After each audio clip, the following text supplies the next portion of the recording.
নমস্কার বন্ধুরা, নীলু রান্নাঘর চ্যানেলে সবাইকে স্বাগত। আজকের রেসিপি হচ্ছে বাটা মাছের ঝোল। তার জন্য চলো উপকরণগুলো রেডি করি। বাড়ির গাছ থেকে বরবটি তুলে নিচ্ছি। দেখো কত সুন্দর, গাছটা ভালো লাগছে দেখতে। নতুন গাছের বরবটি ধরেছে, ফার্স্ট তুলছি আজকেই। সাথে একটা তুরুলও ছিল, তুরুলটাকে তুলে নিলাম। দেখো বরবটিগুলো কেটে নিচ্ছি। গাছটা দেখেছো কত সুন্দর লাগছে দেখতে। আজকে সব বাড়ির টাটকা জিনিসে রান্না হবে। তা বরবটি কচি কচি দেখে তুলে নিচ্ছি, সব কচি বরবটি, কারণ এই ফার্স্ট আজকেই তোলা হচ্ছে। এত দূরে হাত দিয়ে পারা যাচ্ছে না, সেই কারণে লাঠি দিয়ে পাততে হচ্ছে। দেখ একদম সবুজ হয়ে আছে গাছটা, মা করেছে বরবটি গাছ।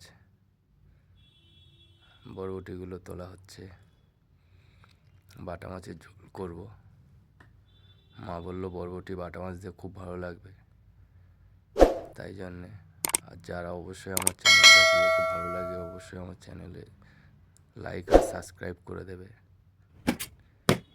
চলো বরবটিগুলো কেটে নিই। মাঝারি সাইজে করে কেটে নিচ্ছি বরবটিগুলো। ধুয়ে নিয়েছি আগে আমি। বরবটিগুলো কেটে নিয়েছি। এবার 3টে আলুকে কেটে নিচ্ছি এইভাবে লম্বা লম্বা করে। একদম সরু কাটবো না, মাছের ঝোলে দেবো তো, সেই জন্য একটু বড় বড় রাখছি।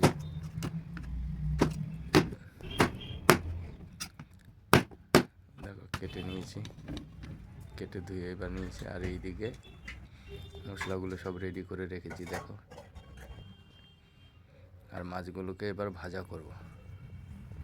বাটা মাছ বাড়ি থেকে পাঠিয়েছে, পুকুরের বাটা। ভাজা করে নিচ্ছি সুন্দর করে। একই সাইজে বাটা মাছ বাড়ি থেকে পাঠিয়েছে। একেবারে গাছের সবজি দিয়ে রান্না করব। মাছগুলো ভাজা হয়ে গেছে। এবার এর মধ্যে আমি জিরে দিয়ে দিলাম। জিরেটা হয়ে গেছে। এবার আমি এর মধ্যে আলু দিয়ে আলুটাকে ভাজা করে নিচ্ছি।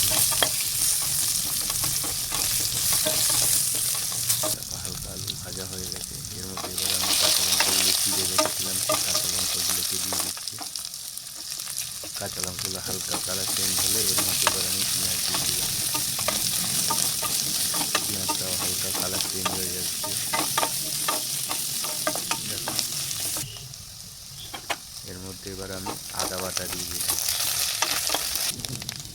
দিয়ে আবার আদা কাঁচা গন্ধটা চলে গেলে এর মধ্যে এবার আমি বরবটি দিয়ে দেবো। বরবটিটা হালকা ভেজে নিয়ে এর মধ্যে আমি পরিমাণ মতো লবণ দিয়ে দেবো আর পরিমাণ মতো হলুদ দিয়ে দেবো। দিয়ে আবার কিছুক্ষণ নেড়ে নেবো।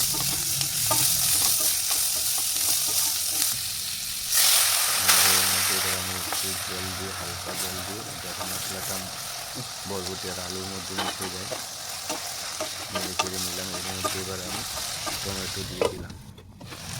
দিয়ে 2-3 মিনিটের মধ্যে ঢাকা দিয়ে দিলাম। এদিকে যেটুকু জল দিয়েছিলাম জলটাকে ফুটিয়ে রেখে রাখি। আর আলুর গায়ে মশলাটাও লেগে গেছে। এবার আমি এর মধ্যে পরিমাণ মতো জল দিয়ে দেবো। জল দিয়ে কিছুক্ষণ ফুটিয়ে নিলাম।